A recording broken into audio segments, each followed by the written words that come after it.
Salut à toi, très cher ami adepte des cryptos, c'est Stéphano pour une nouvelle vidéo. Alors aujourd'hui, on continue sur la même lancée, hein. Comme tu vois à l'heure actuelle, donc là au moment où je te fais cette vidéo, on est juste à l'équilibre, hein. Donc on a vraiment une bougie typique d'une hésitation. Donc là, ça peut très bien vouloir dire qu'on monte ou qu'on descend. Donc à un moment donné, aujourd'hui, donc ce matin, on avait une bougie verte, mais ce qu'on allait faire, c'est qu'on allait toucher le haut, enfin pardon, le bas de la bande de Bollinger inférieure, donc la bande de Bollinger qui est ici, et maintenant on est en train de repartir vers le bas. Donc c'est vrai que comme je te le disais dans la vidéo d'hier, on n'est peut-être pas encore arrivé au bout de notre chemin de descente, hein. Donc là, on est en train vraiment de se battre entre les haussiers et les baissiers, mais en tout cas, il n'y a pas une tendance claire de haussier. On a eu vraiment juste un petit rebond technique, mais à mon avis, ça va être reparti pour le bas. Et en fait, ce que je voulais te montrer sur ce graphique aujourd'hui, c'est un petit peu l'objectif qu'on peut voir à court ou moyen terme par rapport à ça. Donc, ce que je vais faire pour ce type d'opération, je vais passer en hebdomadaire pour avoir une vision à plus long terme. Et donc là, ce qu'on va faire, c'est on va déjà supprimer cette information-là.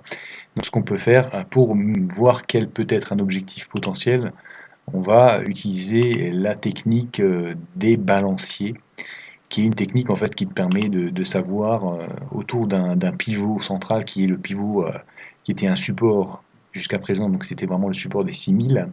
Et autour de ce support, maintenant, ce qu'on veut faire, c'est qu'on va regarder quelles sont les différentes bosses, les différents tops qu'on a eu, et on va, par rapport à ça, fixer des objectifs de court et moyen terme. Donc là, si je prends par exemple ce niveau ici, donc tu peux voir, et que je déplace en fait ce niveau ici juste en effet de balancier sur les 6000, sur la zone des 6000, eh bien, bon, voilà, c'est pas une science exacte, mais si je remets ça sur la zone des 6000, c'est quand même assez hallucinant, puisque là, tu te rends compte que, eh bien, on atteindrait potentiellement les 2100 ou 2200 $, ce qui serait quand même assez critique pour les haussiers en tout cas, hein. Pour les baissiers, bien évidemment, c'est une aubaine, mais pour les haussiers, c'est un très mauvais signe.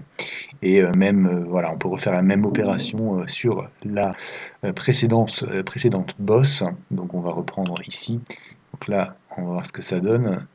On prend ici, on prend le sommet donc, qui était aux alentours ici. Donc, comme je te dis, c'est pas une science exacte, mais ça te permet de te fixer des objectifs à court et moyen terme. Donc là, pareil, on va se repositionner sur la zone des 6000, hein. Et là, c'est pareil, hein, tu vois, on arrive aux alentours de 3730 $. Donc c'est pas non plus un très bon signe pour les haussiers. Par contre, pour les baissiers, c'est un objectif qui est quelque chose de réalisable, et donc il faut vraiment maintenant faire attention à tout ça, prendre une position soit à long, soit à court terme. Mais en tout cas, comme tu peux le voir, voilà, donc ça c'est des objectifs qui pourraient être des objectifs à atteindre à plus ou moins long terme, donc 3730, et ensuite le deuxième objectif qui est beaucoup plus bas, qui est aux alentours de 2300 euros. Voilà, donc c'est pas une très bonne nouvelle tout ça pour les haussiers, mais comme je le disais, pour les baissiers, c'est vraiment une aubaine. Voilà, donc c'était la petite vidéo du jour de Stéphano. Si elle t'a plu, je t'invite à la liker et à la partager, et je t'invite également à t'abonner à cette chaîne si ce n'est pas déjà fait, pour recevoir tous les jours des contenus inspirants relatifs aux crypto-monnaies. À demain, ciao ciao.